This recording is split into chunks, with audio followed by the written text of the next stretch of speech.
programs here at the New America Foundation. I want to say hello to the people watching on the Washington Note and the New America Foundation website. There are lots of folks watching live with us. I don't want that to be a disincentive to any of you to keep coming and showing up here. It's nice to look at people. But I was thinking today that we don't always have to have all of you here. We don't have to have the cookies and stuff, because we can be like the floor of the Senate, I guess, and talk with sort of our own version of C-SPAN projecting out. We're not going to go there yet. We do like our audiences. Today is important to me because I've gotten to know Jim Dobbins, Ambassador James Dobbins, who runs the International Security and Defense Policy Center at RAND Corporation over the last few years. And what's nice, if you're in this sort of, I don't know, the strategic class here in Washington, if you're paying attention to who's doing what when it comes to thinking about international security, strategic thinking, priorities, choices the country has, what state of condition America's national security portfolio is in, it's been hard to find people I sort of felt comfortable with and liked. Liked in the sense that I felt like giving them control of a larger part of the portfolio wouldn't lead to sort of more wars, more conflict, more of a larger someone who could sort of think about things in a bit of a different way. And Jim Dobbins is one of those people who, when you meet, you sort of talk with him, he is as tough as anyone when it comes to thinking in a disciplined way about the national security posture of the United States and the mission the United States has for itself in achieving objectives. It's just he goes out of the box when he thinks about how to get there, and he did this very, very clearly in a number of times. Particularly in my favorite case, which relates to this new book, After the Taliban, Nation Building in Afghanistan, from the former envoy to the Afghan resistance. Jim tells the story of his own involvement with Afghanistan, but he is the guy who helped put together and convene the Bonn conference, who, despite what some of our friends at the American Enterprise Institute said, created one of the first major negotiations and engagements with Iran during this Bush administration. Jim Dobbins was former special envoy, as I said, for Afghanistan under this administration. He was former special envoy for Somalia, Haiti, Bosnia, and Kosovo under the Clinton administration. He's the guy who deals with tough neighborhoods. He's former ambassador to the European Community. He's the author of the Beginner's Guide to Nation Building, published by RAND, and the author of the UN's Role in Nation Building from Congo to Iraq, published by RAND as well as America's Role in Nation Building from Germany to Iraq. Jim's been a great friend of the New America Foundation, particularly our foreign policy program and activities. I want all of you to go see Dan outside and buy this book because it is great. And I look forward to a Q&A. Well, we'll wait if you like Jim Dobbins first. But let's hear from Jim Dobbins, and then we'll have a great Q&A and discussion afterward. Please welcome James Dobbins. Thank you very much, Steve. I keep coming back just to listen to the introductions. Judging from the campaign rhetoric, the United States is in the midst of a major debate over an approach in Iraq which seems to be succeeding, and has a consensus on an approach in Iraq which seems to be failing, which is something of an anomaly. The candidates seem to be stuck. McCain can't admit that the war was a mistake, and Obama's having a difficult time admitting that the surge was a mistake. I think, in fact, that the national consensus has indeed moved on and moved beyond where the campaign rhetoric is.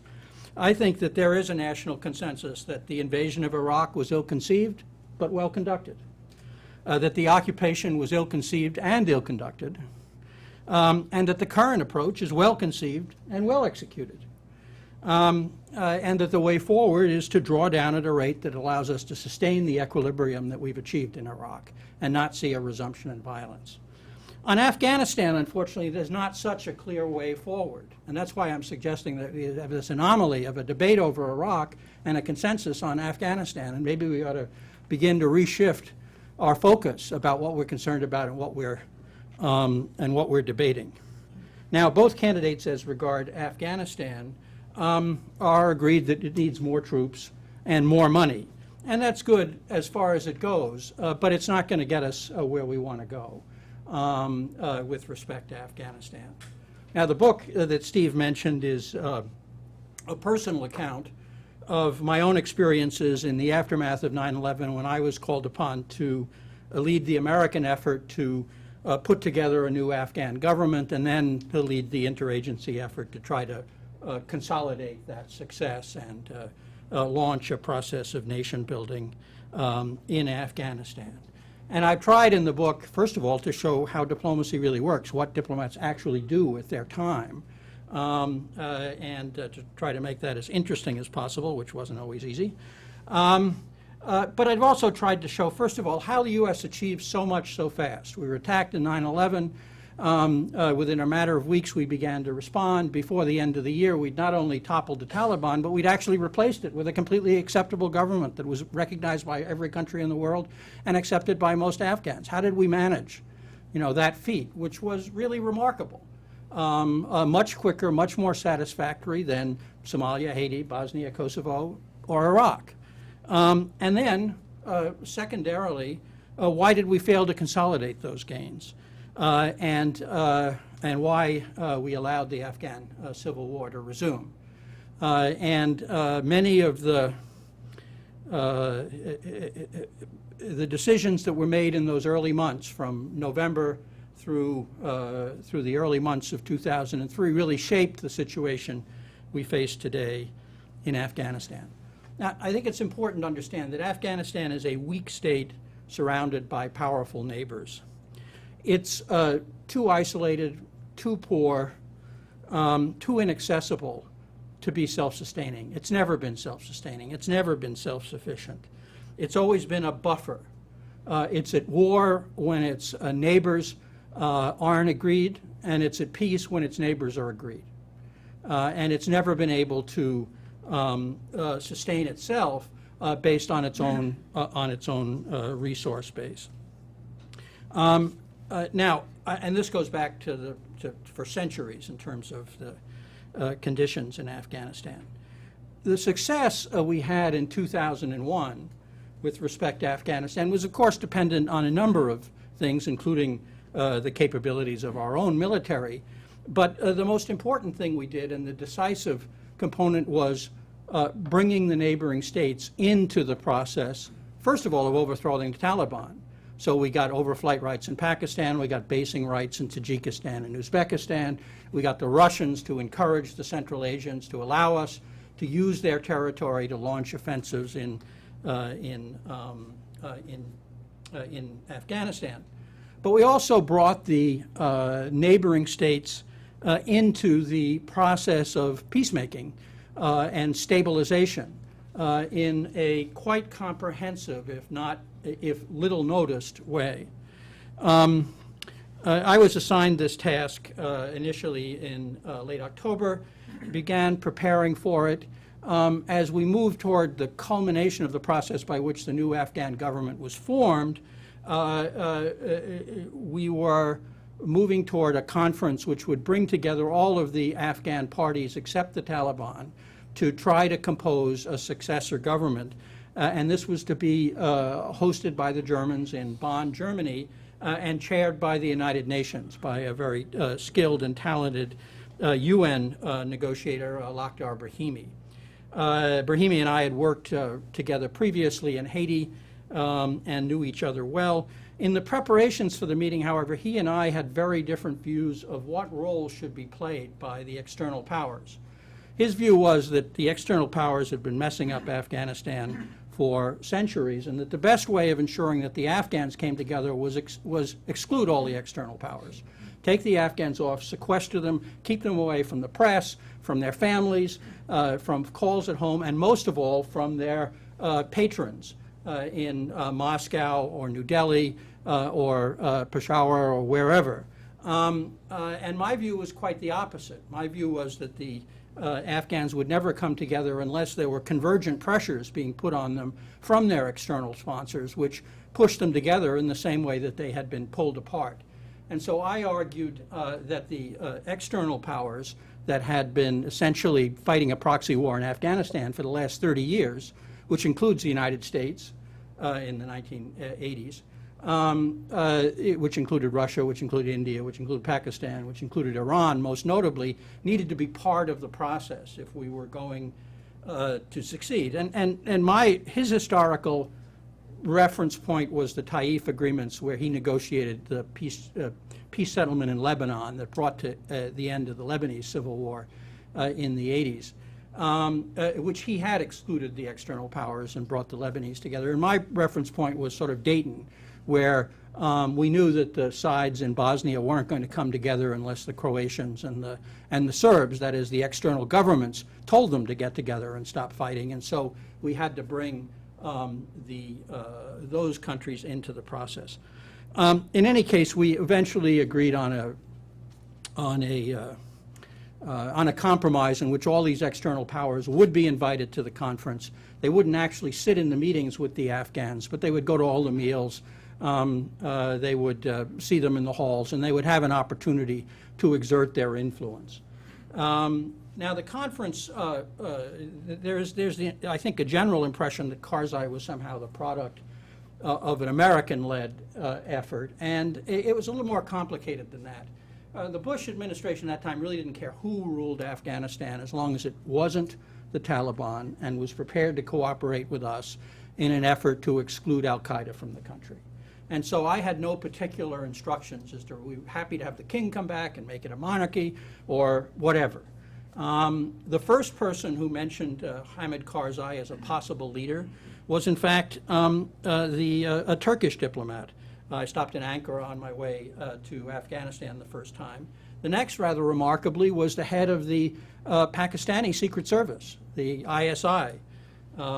Their much reviled intelligence service that had been supporting the Taliban. It had actually created the Taliban and then supported it for most of the previous decade. And they suggested that Karzai was an acceptable candidate as far as Pakistan was concerned. The next person who suggested, and I didn't raise this with anybody, the next person who suggested him was the foreign minister of the Northern Alliance, who had been fighting the Taliban and Pakistan and despised both, suggested Karzai was an acceptable candidate. Was he their top choice on all these cases? Yes. Or yeah. No, I didn't give him any. I just listened. They were the only choice. It was the only name mentioned. The next person who suggested it was the Russian. He came. We were collaborating. The president of Russia had been the first person Bush talked to after 9/11, first foreign leader. And Putin's had told his diplomats to be cooperative. They suggested Karzai. The Indian ambassador suggested Karzai. And finally, just the day before the conference, I got a call from the Iranian delegation asking if I would be willing to meet with them. And I did, went over to their hotel. We spent an hour talking about the conference, and they suggested that Karzai was a good candidate. So it was pretty clear to me that this person must have pretty astonishing capacity for interpersonal relations if he'd been able to convince all of these disparate countries and governments who, in some cases, despised each other, that he was an acceptable leader. All of the external parties played helpful roles in the conference, and I outline this in the book. One of the most interesting, particularly because it seems so anomalous, was the role played by the Iranians. The Iranians sent a strong delegation, including their deputy foreign minister, to Bonn. They approached us even before the conference started and asked if we could meet. And we met thereafter quite frequently, at least once a day, in a kind of a formal setting over coffee in the morning. But we were eating meals together and seeing each other informally as well, and so on. On several mornings, I'd go down to breakfast, and they'd be sitting alone at a table, and I'd go over and chat with them as well. A couple of days into the conference, Brahimi circulated the first draft of what became the Bonn Agreement, which was an interim constitution for Afghanistan and designed to provide an interim government. And all of us had just gotten it. Some of us had read it more thoroughly than others. My Iranian colleague, Ambassador Zarif, who was then the deputy foreign minister, had obviously read it a little more carefully than I had.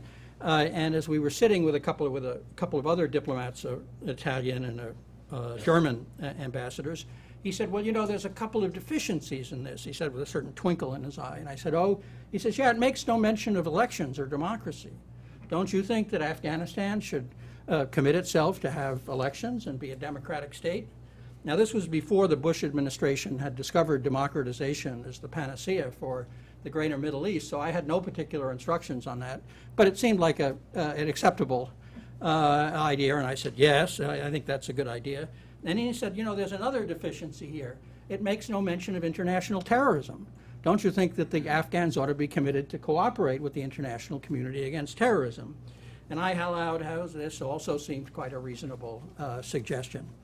The key moment in the conference came just a few hours before it was due to close.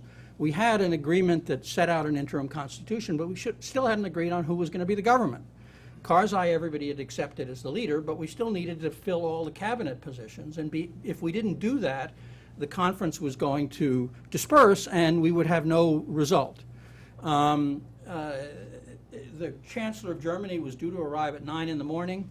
At 2 in the morning, at 9 that morning, at 2 in the morning, I got a call from Brahimi, who was desperate. He said, you know, I've tried all day to get the Northern Alliance delegate, and this was the indigenous Northern Alliance that, at that point, with our help of our air power, controlled all the cities in Afghanistan, and so effectively had control on the ground. They're insisting on having 18 out of 24 ministries, and this is just too much. I mean, nobody will agree that this is a balanced result if they keep insisting on this, but I can't move them. And so I said, well, why don't we get all of the ambassadors from the major countries that have influence with the Northern Alliance together, and we'll see if together we can move them on this. And so we rounded up, this is now at 2 in the morning, the Russian, the Indian, the Iranian, the German, who was the host, myself, and of course Brahimi. And we worked on the Northern Alliance delegate seriatim for a couple of hours, trying to explain to him why he was why he had to moderate his demands. And he was obdurate, and we made no progress. And finally, Zarif, the Iranian, said, come, let's talk for a second privately. And they walked off to the corner of the room for no more than 30 seconds, whispered in his ear. The Iranian, the Northern Alliance delegate came back and he said, okay, I'll give up 2 ministries and we can create 2 new ministries which other factions can have, and that'll be a balanced result. And I think the result was something like 16 out of 27 ministries went to them and the rest went to everyone else. And that was, if not ideal, satisfactory from the standpoint of the other factions, and the meeting concluded successfully with the Chancellor of Germany officiating 4 hours later. And this simply would not have happened. We wouldn't have had the agreement if we hadn't had that kind of convergent pressure from all of the external parties, and in particular from the Iranians. Now, in the aftermath of the Bonn conference, as I've indicated in the books, in the subsequent months, the number of decisions were taken through which we failed to sustain the momentum we had created. One decision was taken while the Bonn conference was actually going, before we even had constituted an Afghan government, and that was when Secretary Rumsfeld ordered General Franks, the Central Command commander, to begin preparing plans for an invasion of Iraq, and that occurred on November 27th of 2002. A second evidence of this failure to sustain the momentum was the manner in which the administration effectively rebuffed further Iranian offers of cooperation. Offers of cooperation not just on Afghanistan, but more broadly. We had a donors conference in January, so only 3 weeks after the Bonn conference had ended, where we brought all the countries together and everybody pledged how much money they were going to provide for assistance to Afghanistan. And the Iranian pledge was one of the largest. In fact, they pledged more money than the United States, which was pretty extraordinary at this conference. And on the fringes of the conference, one of the diplomats who'd been with us at Bonn said that they hoped to continue to cooperate on Afghanistan, and they were looking for talks to try to find mutual accommodations on the other issues on the U.S.-Iranian agenda. And I said, well, I'm only I'm only authorized to deal with Afghanistan. And they said, no, we understand that. We just need somebody else to talk to. And I communicated this back to Washington, but their answer was 2 weeks later at the State of the Union message in January of 2002, when the president talked about the axis of evil and explicitly threatened preventive wars, if necessary, to deter North Korea and Iran and Iraq from developing nuclear weapons. The Iranians nevertheless persisted. We met again in this donors conference in Geneva in March of that year, and on the fringe of that, they asked if they could speak privately, and I agreed. And they brought along an Iranian general in full uniform, and he said that Iran was prepared to collaborate with the United States in a common project to rebuild the Afghan National Army, and that as part of that, the Iranians were prepared to house, to clothe, to equip, and to train up to 20,000 Afghan troops. So I said somewhat skeptically, well, if you train some of these troops and we train some of them, won't they end up with conflicting doctrine? And he said, oh, don't worry, we're still using the manuals you left behind in 1979. So I said, all right, well, maybe they won't have conflicting doctrine, but might they not have conflicting loyalties? And he said, well, you know, we trained, we equipped, and by the way, we're the ones who are still paying the Afghan troops you're using in southern Afghanistan to try to wipe up remaining Taliban resistance. Are you having any difficulty with their loyalty? And so I said no. I had to admit that we weren't, that as far as I knew, and that I would report this back to Washington, which I did. I went to see Colin Powell, and he said, oh, you need to talk to Condi Rice. Okay, thank you, Colin. So I went over to see Condi Rice, and she said, oh, you need to talk to Don Rumsfeld. And so she called a meeting, and all of them were there in the White House Situation Room, and I reported this conversation, and it was one item on a long agenda of issues, and I finished reporting the conversation, and Rumsfeld, who'd been reading papers and doodling on a pad, didn't look up. Nobody else asked a question. Nobody said anything. Rice let the silence go for about 30 seconds and moved on to the next item on the agenda. And the Iranians never got an answer. Another way we failed to sustain the momentum was to determine that U.S. forces in Afghanistan were to do no peacekeeping. They had no responsibility for public security. Their job was to run down Taliban and particularly al-Qaeda elements, and public security was going to be left to tribal militias and warlords. It simply wasn't a U.S. Function. And not only was the U.S. not going to do any peacekeeping, we weren't going to allow anyone else to do any peacekeeping. We'd agreed, somewhat grudgingly, but reasonably quickly, to the creation of an international peacekeeping force for Kabul, because the other faction said they weren't going to go back to a Kabul controlled exclusively by the Northern Alliance, that would be too dangerous for them. So we agreed to set up a 5,000-man peacekeeping unit for Kabul. But the U.S. was absolutely resistant to requests from both the UN and from Karzai to expand that to the other cities in Afghanistan. In fact, Rumsfeld came to Afghanistan in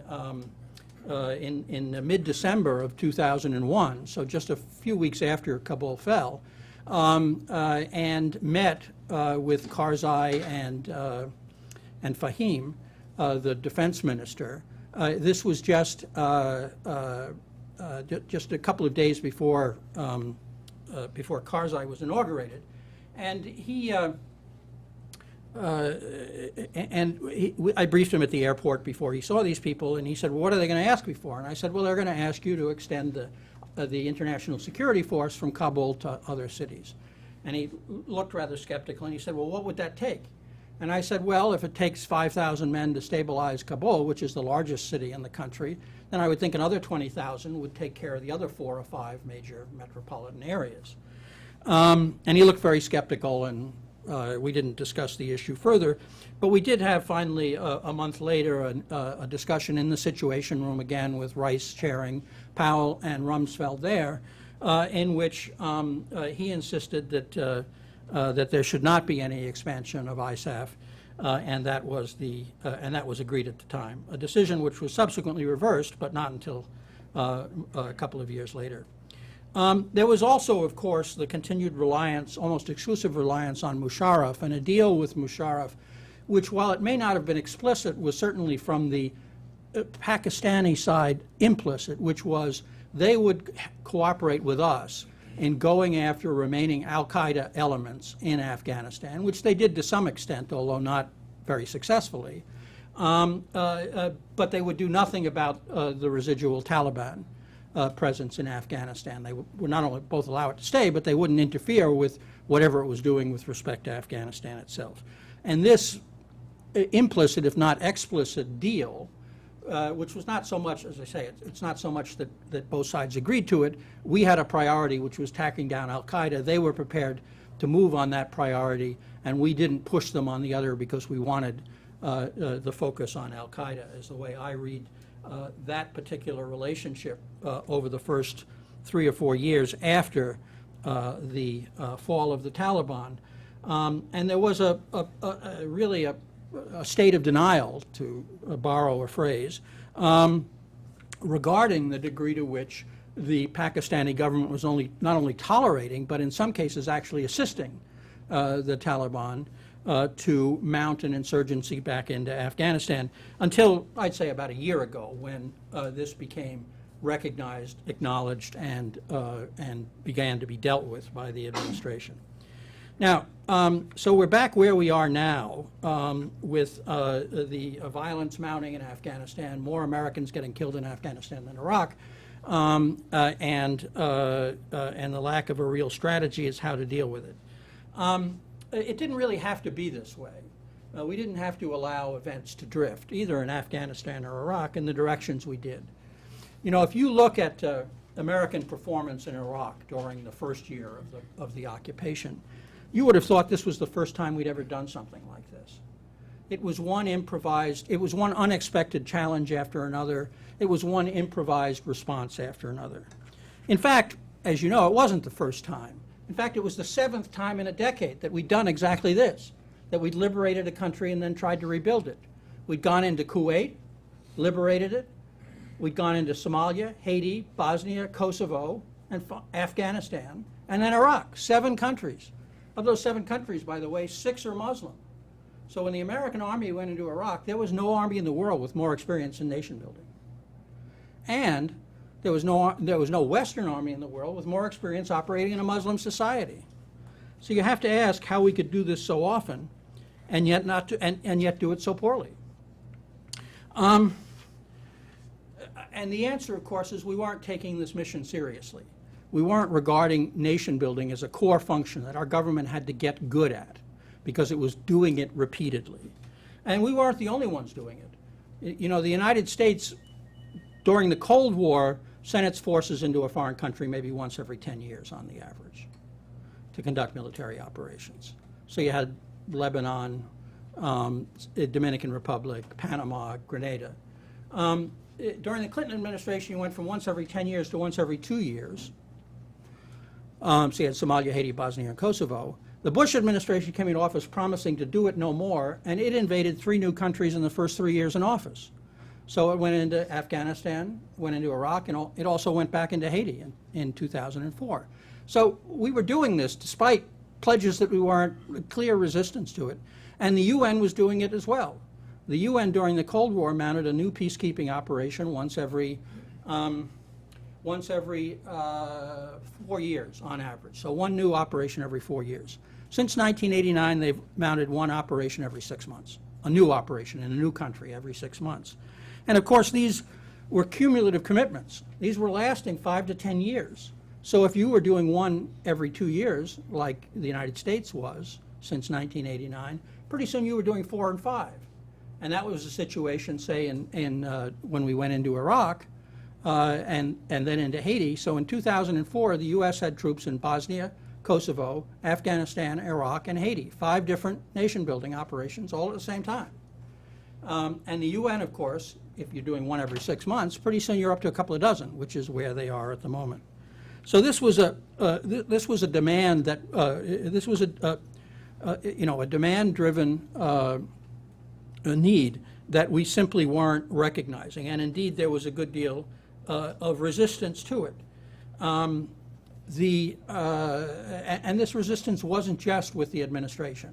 I mean, the Clinton administration had clearly gotten better at this. If you look at the results in Somalia, Haiti, Bosnia, and Kosovo, each of them were better conducted than the last. Each of them had less confusion associated with the planning and the execution of the nation-building mission. None of them were perfect, but there was a clear progression in competence. And this applied to NATO and the others that were engaged, but it clearly applied to how the administration conducted itself. This increase in competence was not transmitted to the next administration. You didn't see a steady improvement, so that, again, Afghanistan and Iraq represented a progression. Quite the contrary. They represented reversions. And this was partly because every administration hates to do whatever its predecessor did, and so there's a not invented here. But in this case, it was exacerbated by the administration's conscious, declared decision not to engage in nation building. Indeed, that was a point in the presidential debates between Gore and the president. But as I said, this went beyond the administration. The Congress was fed up with it, and the American people were disenchanted with nation building. It was expensive, it was messy, it was time-consuming, and it was sometimes unsuccessful. And it was the failures, sometimes spectacular failures, that stayed in public memory.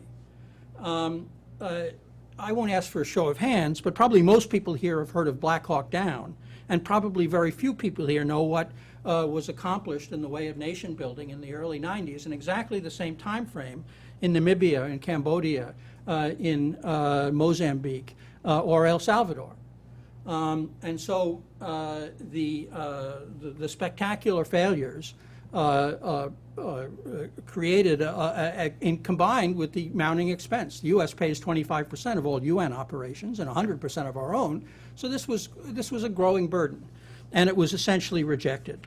And so what the Clinton administration had learned was also rejected. And the Clinton administration had learned a few big lessons.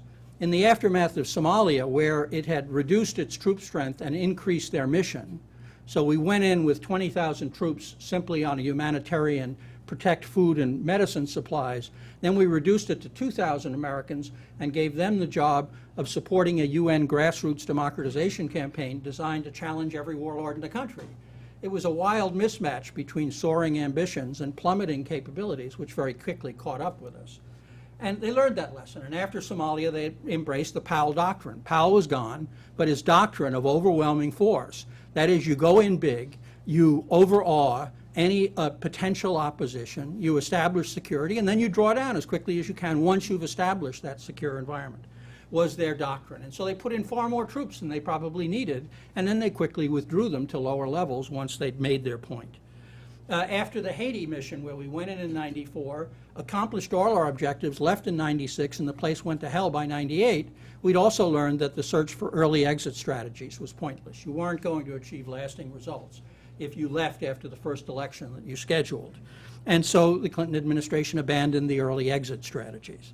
And finally, as I've mentioned, there was a focus on engaging the neighboring states who had the capacity to undermine whatever you were trying to achieve, as evidenced in the Dayton Accord. Now, the Bush administration essentially rejected all three of these lessons, or never recognized them. And the early and easy success in Afghanistan emboldened the administration, led it to believe that it really knew how to do this stuff, and that Iraq was going to be a cakewalk. And there's certain grounds for that. I mean, if you can overthrow the Taliban and put in a new, stable, acceptable government in a matter of 3 or 4 weeks, and that country's been at civil war for 30 years and is one of the least developed in the world, then why shouldn't you be able to do something similar in Iraq, which hasn't been at civil war, which has a much higher level of development, and which has huge oil wells? So the argument was not entirely without some traction. The fact is that Afghanistan and Iraq had pernicious influences going both ways. Afghanistan emboldened the administration and led to this false sense of confidence and competence. And of course, Iraq then sucked resources and attention away from Afghanistan. And as a result, they had a very pernicious influence. The early success in Afghanistan for the Bush administration needs to be contrasted with the early failure in Somalia for the Clinton administration. That failure was very salutary. In the aftermath of the Black Hawk Down incident, Clinton fired his Secretary of Defense. He didn't keep him on for 5 more years. He fired him. He fired the White House Chief of Staff, got a new Chief of Staff. And that administration became much more cautious. It still invaded 3 more countries, but it did so much more cautiously and much more carefully. It gamed out every possible downside. The president didn't announce his decision and then ask people what they thought. There was a long period during which these issues were debated. The Secretary of State, the National Security Advisor, they knew their jobs were hanging by a thread. They knew that they could lose their jobs and their reputation with one mistake, with one apparently easy decision that they'd made incorrectly. And so they gamed out the negative, the downsides of all of these interventions before they got into them. And the effect of Afghanistan had exactly the opposite impact on the Bush team. Okay, so where does this lead us, and what does this mean about where we go with respect to Afghanistan now? More troops and more money are part of the solution. They'll help hold the line. But you're not going to defeat the Taliban in Afghanistan, because the Taliban is recruited, organized, commanded, funded, and supplied from Pakistan. This is a Pashtun insurgency, and most Pashtuns live in Pakistan. They've always lived in Pakistan. 3/5 of the Pashtun population are Pakistani, but they don't recognize the border, and they think they have a perfect right to run Afghanistan. And so this is a contest between an insurgency which is not only finds a sanctuary across the border, but to some degree represents sentiments and population across the border. And therefore, the best you're going to do in Afghanistan is what the British did for 200 years on the other side of the border, which is simply create a cordon sanitaire and keep the insurgency from penetrating too deeply. That's not a very attractive picture for us or for NATO, a 100-year mission to protect to guard the Afghan-Pakistan border. It does seem to me, therefore, that the real focus in our national debate, and I started off saying it should be Afghanistan rather than Iraq, but the real focus needs to be Pakistan, not Afghanistan. Pakistan, after all, is the real central front in the war on terror. Bin Laden lives in Pakistan. Mullah Omar lives in Pakistan. A.Q. Khan lives in Pakistan. Pakistan has given sanctuary to the Taliban, to the Al-Qaeda, and it's been the largest source of dangerous proliferation over the last couple of decades. And so addressing the problems of Pakistan need to be our top priority. And we're not going to do this through military means. After the experiences in Iraq and Afghanistan, I don't think there's any level of provocation that's going to lead the United States to invade and try to occupy Pakistan, a country that's something like 8 times bigger than Iraq. So we're going to have to pursue other means. And I think that means that we need to begin thinking about the global war on terror in very different terms and drop the connotation that this is really a war as opposed to analogize to the war on drugs or whatever, that it's a real war and that we're going to win it primarily or even substantially through military means.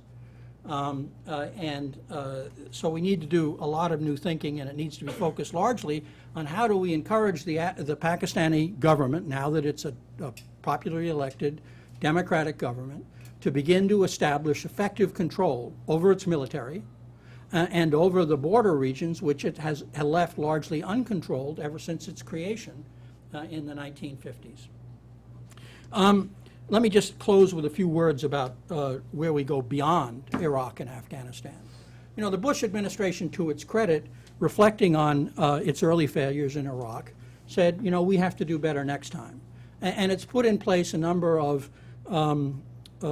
reforms that are designed to improve its capacity to conduct these kinds of operations. The State Department has created an Office of Post-Conflict Reconstruction and Stabilization. The Defense Department has issued a directive making what they call stability operations a core mission of the U.S. military, on the same par as major conventional combat. Bill Clinton would have been impeached if he'd done that. So this is a major change in the way the Pentagon thinks of what the priority should be in terms of raising, organizing, and equipping U.S. forces, and they're now saying that this is as important as winning combat against the Soviet Union or some other peer competitor. After 5 years of having no interagency structure to manage these kinds of things, the president has issued a directive, created an interagency structure, and in fact the White House management of the interagency process has significantly strengthened and improved over the last year or two. But if the administration's main conclusion from their early experiences in Iraq is we have to do this better next time, I'm not sure that's the main conclusion of most of the American public. I think most of the American public's conclusion is, hey, we better not do this again next time. And that's all right as so far as it goes, but it's not a fully acceptable conclusion based on the experience. And the real question is, can the United States, can the American public hold two simultaneous conclusions based on a traumatic experience? So conclusion one, yes, let's not invade any more large, hostile Middle Eastern countries on the basis of questionable intelligence with narrow, unrepresentative coalitions. Good lesson, okay? But if Iraq was a war of choice, and the choice was a poor one, Afghanistan wasn't either. It wasn't a war of choice, and the choice that we made wasn't a poor one. And therefore, the lesson is we're going to get stuck with these missions. Yes, we can be more discriminating about which ones we get stuck with, and we should be, but we and the broader international community are going to continue to get stuck with them, and therefore we do need to learn how to do them better. And so I hope that, that the result of our debate, which is where I started, comes to that kind of conclusion. Jim, thank you very, very much. You didn't disappoint in terms of how we set this up, because you're out of the box thinking on how to put some of these really complex problems back onto some positive track came through in your comments. Let me open the discussion with a question about Pakistan. On Tuesday here at that podium, we had the new ambassador, Hussein Haqqani, here talking.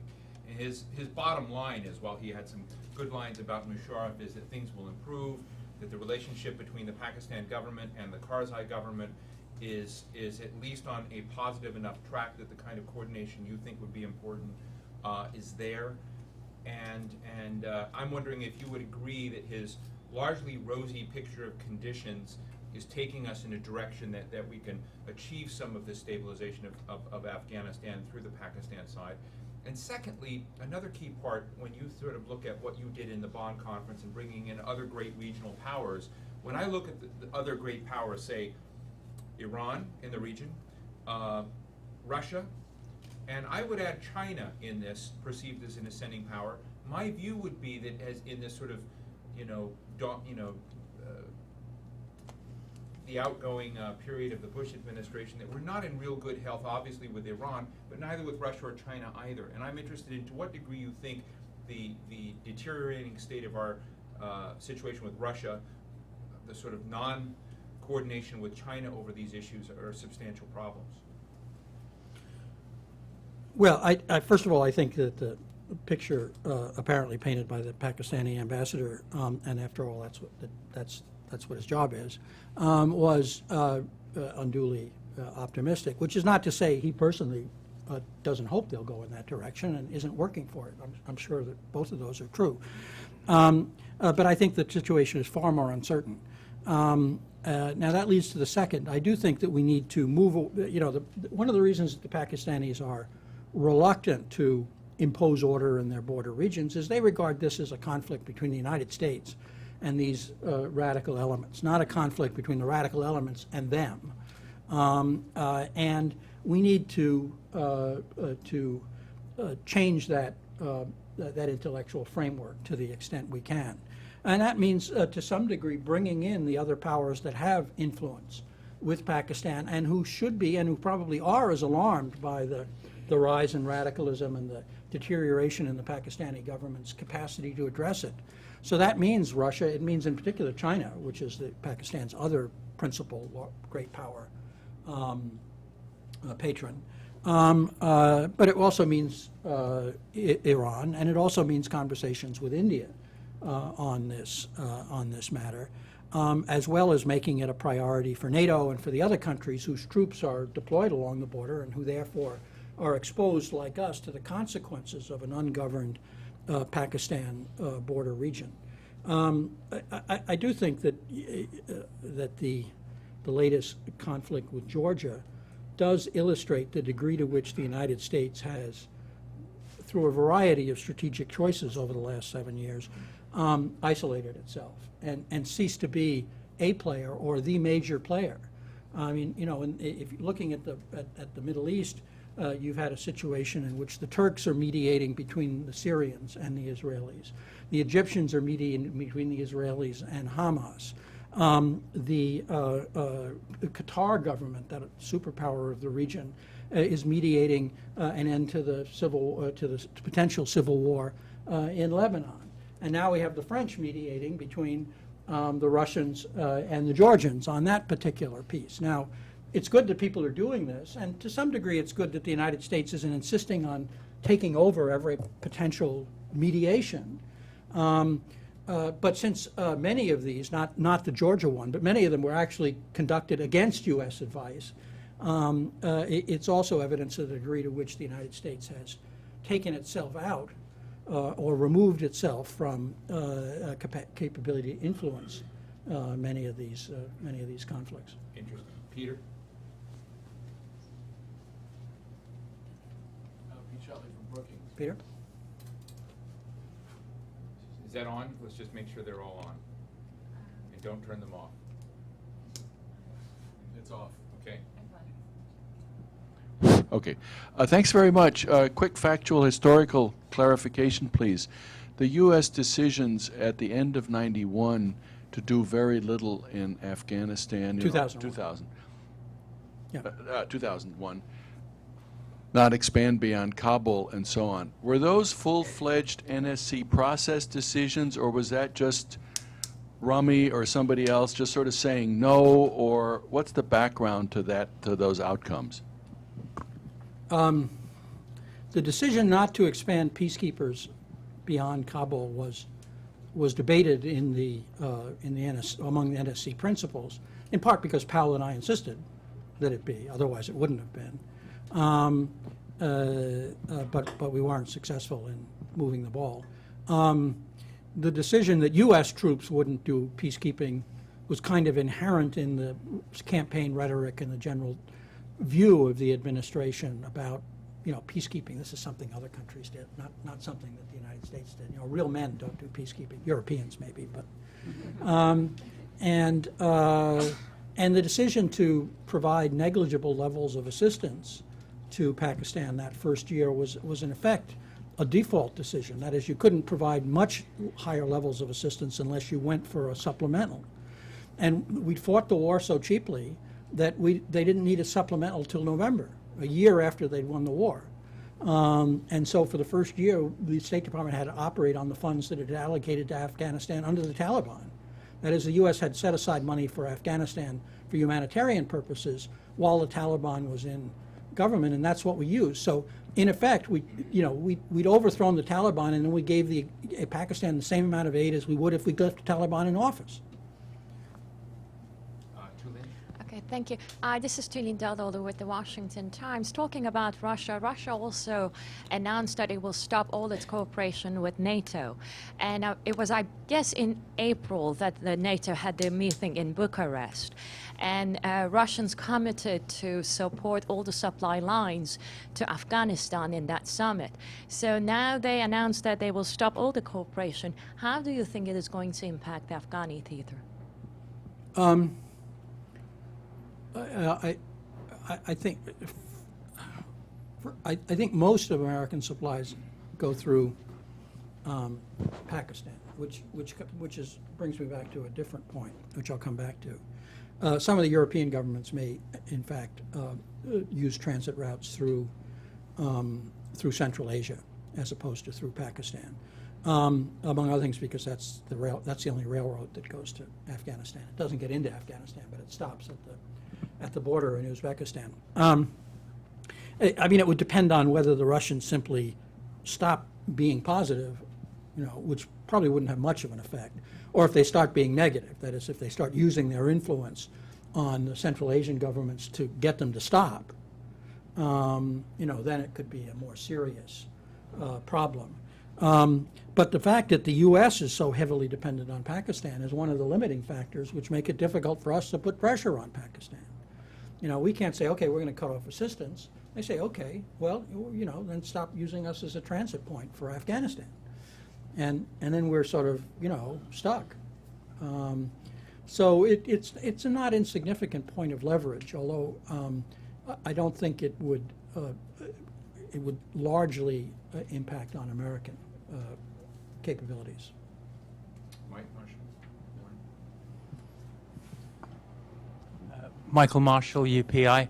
In the most recent Pakistani elections, the fundamentalist religious parties did very poorly, including in the Northwest Frontier Province and Fatah. And a couple of months ago, the International Republican Institute published a poll which showed that also in those two regions, the support for bin Laden and support for the Taliban had dropped precipitously from the previous year to single figures. What I'd like you to comment on or speak about is the relationship between the Taliban in those Pashtun regions and the general Pashtun population and the local tribal leadership. Is it cooperative or is it a conflict? Well, it's certainly true that there has been a reduction in support within Pakistan for radical movements, largely as a result of the degree to which those movements have begun to conduct operations in Pakistan against Pakistani targets. And this certainly works to counter the impression that this is simply a conflict between the United States and these. Although, you know, some Pakistanis probably think that they're the victims of this and it's begun to spread, but they still blame us for it. And I suspect those polls that you cite, to the extent they ask questions about views of the United States, views about American policy, probably haven't shown the same kind of improvement as they've done on the radicalization. But I think it is certainly very positive that the more secular and moderate parties in the Northwest Frontier province, for instance, I'm not sure whether it's also true of Baluchistan, have gained strength at the expense of the radicals. And it does mean that if the main parties in Islamabad can get together and actually form a coherent government, that they'll have a popular base for more substantial actions, not necessarily just military actions. I mean, basically what's needed is providing public services to these regions, which have been the least served in Pakistan for the duration of the country. I mean, they have the worst roads, the worst schools, the worst electricity, the worst healthcare systems. And unfortunately, Pakistan's probably not going to shift resources from the Punjab and other areas, which are not all that well served, in order to project these public services into these poorer areas. And so international resources are going to be needed in very large measure to integrate these areas into Pakistan as a whole. And some level of security is going to be needed to do that. So there's going to have to be a military component, a Pakistani military component, which probably requires bringing the Pakistani military under some civilian control, because many of them are in bed with these radical elements, or in many cases they're simply disinclined to engage in counterinsurgency and would rather just continue to protect the border with India. And so again, some diminution in tension with India is another important component of an overall strategy. Jim, could you share just real quickly before I go in the back your interactions, your involvement, if any, in the spring of 2003 with Javad Zarif and the government, and the sort of thinking that we needed a Bonn conference type approach? Some thought it applied to Iraq, and that in March and in April of 2003 there was this flurry of activity, some secret meetings, and then in the first week of April 2003, we had an alleged normalization proposal that came in from Iran, and then my understanding is the United States government just decided to do nothing.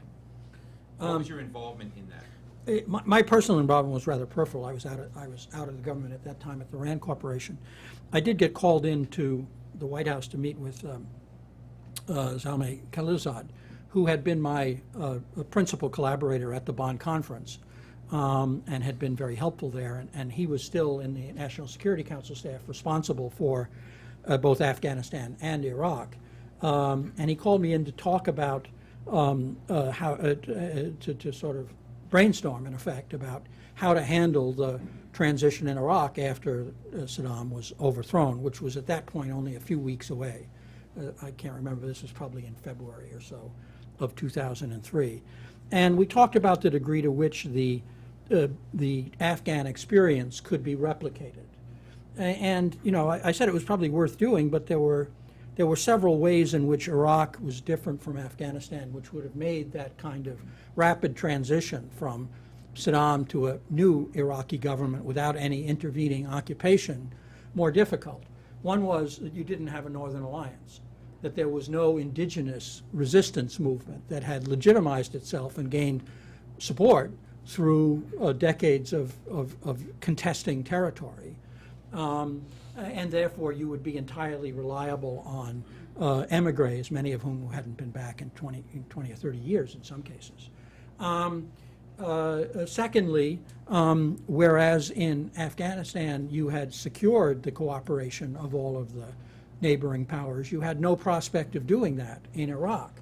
And that was because of the rhetoric that was associated with the American invasion of Iraq. You know, we didn't invade Afghanistan saying we were going to make it a model for Central Asia, and that our intention in invading Afghanistan was to create a model democracy which would undermine the legitimacy of every neighboring government and ultimately lead to its replacement. You know, if that had been our stated objective, we wouldn't have gotten bases in Tajikistan and Uzbekistan, overflight rights in Pakistan, Iranian diplomatic cooperation, or Russian support. That was our stated objective in Iraq. That's what we said we were going to do. And it naturally meant that we simply didn't have a project which we could expect neighboring countries to embrace. This wasn't a vision they were likely to endorse. And so that was another obstacle. A third obstacle was that the relationship between the UN was so bad that, as Khalilzad admitted to me, the administration wouldn't be willing to use the UN as a convener of such a conference. And frankly, the UN probably wouldn't have wanted to do it at that point, because it would have appeared to legitimize the American intervention, which still hadn't taken place. But, you know, given it was still, you know, worth trying something like this, and the administration did, you know, make some efforts in this regard before it moved on to the Douglas MacArthur version of occupation, which was kind of option B. Khalilzad went to Iraq. He had a couple of conferences along with Jay Garner, but it was clearly impossible to pull together a coherent and at the same time somewhat representative government, given the state of the country at that point. Now, in terms of the relations with the Iranians, it was interesting. Khalilzad was also had succeeded me as the principal interlocutor with the Iranians, and there were these more or less secret meetings that were taking place periodically, usually in Geneva. Ryan Crocker, I think, was the State Department guy on it, and Khalilzad was the White House guy. And as I was leaving the meeting, he said, well, you know, I've got a meeting coming up in 2 days with Zarif, who at that point had moved to New York and become their ambassador, but was still the designated guy for discussions with the U.S. And I have a question regarding the meeting as to who I should bring. Could you call Zarif and ask him if it's okay to bring so-and-so? And so I said, well, why don't you call him? I said, no, I can't call him. I'd have to go to the Swiss embassy here and have them transmit a message to the Swiss embassy in Switzerland, who would then have to go to the foreign ministry in Tehran, who would then have to call Zarif, who would then have to send a message back to the foreign ministry through the Swiss embassy, you know, back to me. It would take 2 weeks. And so, you know, I called, got him on the phone, asked the question, got the answer, called back. So that was the total extent of my involvement, completely non-substantive. But we do now know that a couple of months later, we do now know, I think, first that the meeting that he had with Zarif 2 or 3 days later was the last meeting we had of these sort, and that the U.S. cut them off thereafter. We know that the shortly after the U.S. invasion and the toppling of the statue, the Iranians sent a paper, what was called a non-paper, that is a paper without a formal signature on it, through the Swiss ambassador in Tehran to Washington, in which they conveyed an offer to initiate a dialogue on a full range of issues in the United States, including terrorism, relations with Israel, nuclear power, et cetera, and suggested formulations that might represent the possibility of accommodation on each of them. So it wasn't just we'll talk about them, and here's a proposal on each of them. And the proposals were, if not entirely acceptable, certainly an adequate basis to begin discussion in every case, and represented considerable concessions on their part. Now, it's not surprising that the Iranians made overtures of this, like this, in 2001 after we invaded Afghanistan, and in 2003 after we invaded Iraq. They were both grateful and afraid. They were grateful that we just toppled their two major adversaries, and they were afraid they were next. And so they had every incentive. The administration had a different set of incentives. They felt their hand was getting stronger. They felt that they were more powerful. They had a better deal offer from Iran in 2003 than they had in 2001. And Iran might be next. Well, I mean, some of them may have said Iran's next. In that sense, I don't think they seriously intended to invade and occupy Iran. But I think they did feel that, they weren't willing to talk to us in 2000. 2001, they were willing to talk to us comprehensively. 2003, they've offered a whole bunch of concessions. Let's wait till 2005 and see what happens. The regime may be gone by then, or alternatively, the offers will just keep getting better, because we're going to have a democratic Iraq and a democratic Afghanistan, and they're going to be totally isolated. Well, it didn't work that way. And in fact, since 2003, their position has strengthened and hardened, and our position has weakened and hardened. Not exactly a formula for a breakthrough. Thank you. Mahmoud in the back. Hasan Hazar, Türkiye değilim. You did mention Turkey's role much more.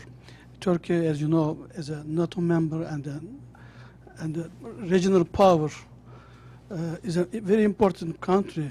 So what kind of role could or should Turkey play in Afghanistan? Thank you. Role of Turkey in Afghanistan. I think Turkey was helpful. It wasn't as influential as some of these other countries. It had some, Turkey had some influence with the Uzbek faction. Dostum, who was the top Uzbek military leader, had found asylum in Turkey at one point. Some people said Turkey had some sort of clandestine supply relationship with the Uzbeks. I don't know whether that was true. I never saw any evidence of that. So they were a player, but not one of the major players in terms of influence within Afghanistan. They did perform a very important function. They were the second country to take over leadership of the international peacekeeping force in Kabul. The British took it over for the first 6 months, and then the Turks took it over for the second 6 months, which is a very important contribution.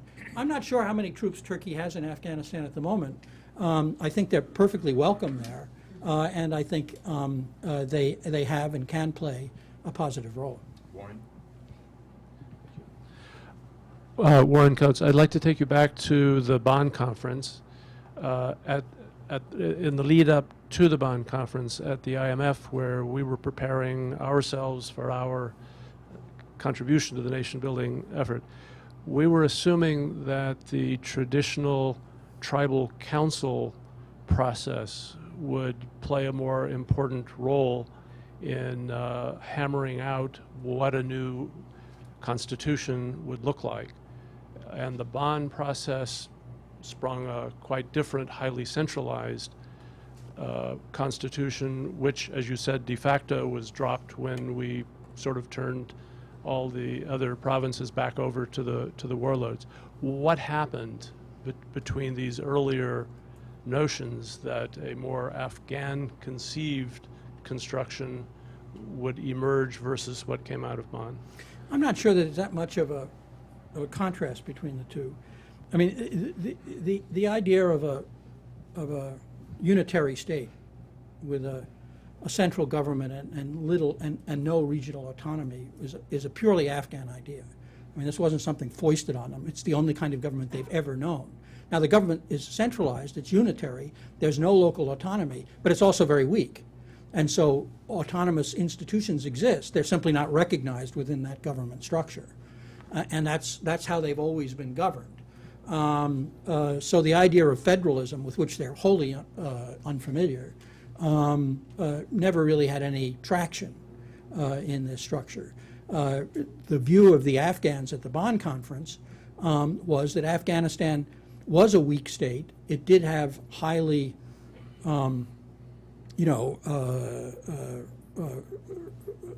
independent and autonomous ethnic, tribal, and other structures, and they needed to be controlled, and that you needed a strong unitary state.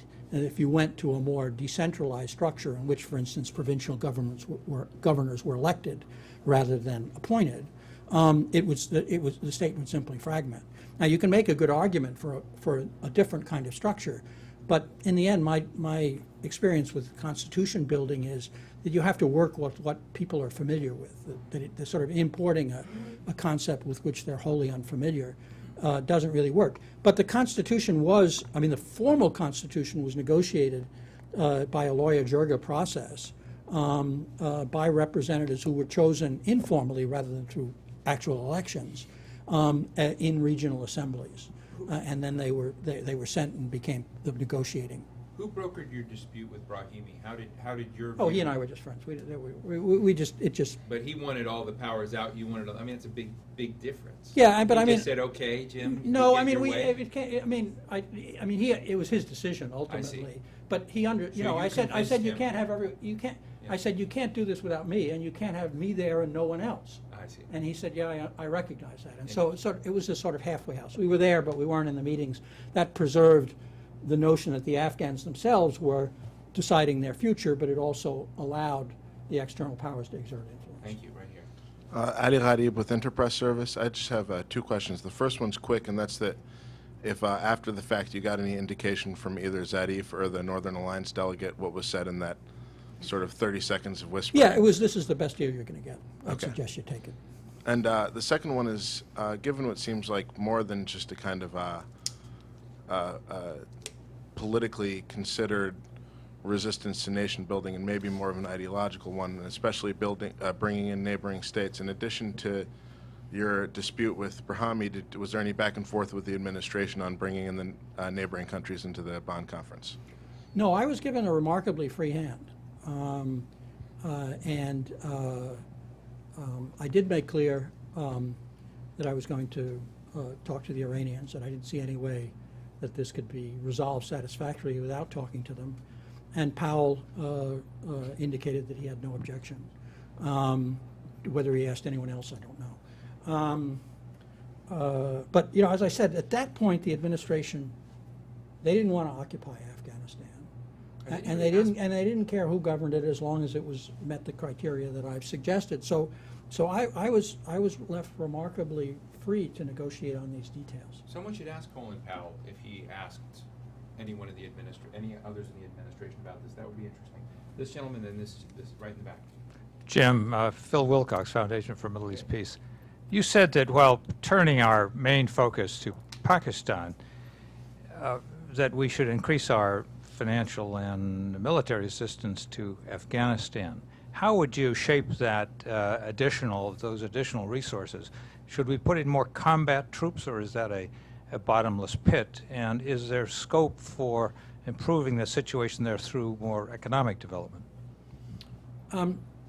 I think more troops may be necessary in the short run, just because the situation is deteriorating so quickly. Gates has decided recently to double the size of the Afghan army, and now this is a portentous decision. The Afghan army, I think, was 60,000 building up to 80,000, and he's decided that it should build up to 160,000. Afghanistan can't afford an army of 60,000. The budget for the Afghan army is several times larger than the entire revenue of the Afghan government. So it would have to reduce the army to 20,000 and fire every other government employee if it was going to balance its budget. So can we ask Iran to? So, possibly. Iran is still a large aid donor.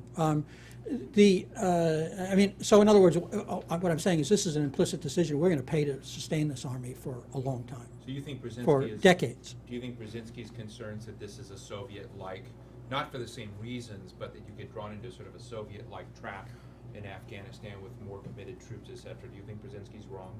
Well, I mean, so what I'm saying is I think Gates is right. Enlarge the Afghan army, even recognizing that you're going to pay for it for a long time. Because it's still cheaper than putting American troops in, or even or NATO troops. But you can't do that overnight. You know, there's so many I mean, questions. Afghanistan is larger and has more people than Iraq, and yet the Iraqi army is like 250,000 and growing. And so that'll give you a sense of why the Afghan army at 60,000 growing to 80,000 was so inadequate. So that's part of it. And the rest is, as you say, a broader program of development. That question really was a zinger because about 20 hands went up. But I'm going to go here, and I'm going to bring this to a close because I want to give all of you a chance to spend some time with Jim while he's signing books, and so you can pose your questions to him individually. But yes, sir. Ideally with a book in hand. Absolutely. Jim, it's Will Davis with the UN Washington Will. office. Hi. You mentioned the UN a couple times, and I think it's fair to say this administration has had sometimes a contentious relationship with the UN. See appointment of John Bolton as ambassador too. But what is your sense for how effective the UN can be as a tool for the nation-building exercises that I think either this administration or the next administration will inevitably be faced with? The UN was obviously extremely successful and important in the aftermath of 9/11 in legitimizing the American action and securing support for the American action in adjudicating the disputes among the Afghans and facilitating the rise. And then it had a remarkable success record in actually implementing the Bonn Agreement. I mean, nobody thought when they left Bonn that it would actually on schedule be implemented. All of the conferences, constitutions, local elections, national elections will all actually be held. That was inconceivable. At least they'd stop fighting. Everybody drew a sigh of relief and wondered what happened next. And actually everything in that document was fulfilled, largely as the result of the leadership of the UN under Lakhdar Brahimi, who went on to Afghanistan and spent several years there as the senior UN representative. I'm a little critical of the UN and Brahimi in the book, who I otherwise am quite positive about, because to some degree they shared the then American administration's preference for what was called a small footprint. You know, there was a general view that Afghans are xenophobic. They threw the British out in the 19th century. They threw the Russians out in the 20th century. They'll throw us out if we become too prominent, and therefore we need to have as small a footprint as possible. In the UN case, they did want more peacekeeping, but they wanted to reduce their own role to focus exclusively on the humanitarian and political side and not to get engaged in the economic development side. Well, the problem was the U.S. didn't want to get engaged in it either. And as a result, there was no one in charge. And so when we, in subsequent years, brought in NATO, built up the international role, and increased our own assistance by a factor of 20. In other words, we're giving 20 times more to Afghanistan, you know, a couple of years ago than we were in 2001. There was nobody in charge of this. There was nobody who had been appointed by the international community to make sure that all of these different aid donors were doing things that made sense and were synergistic.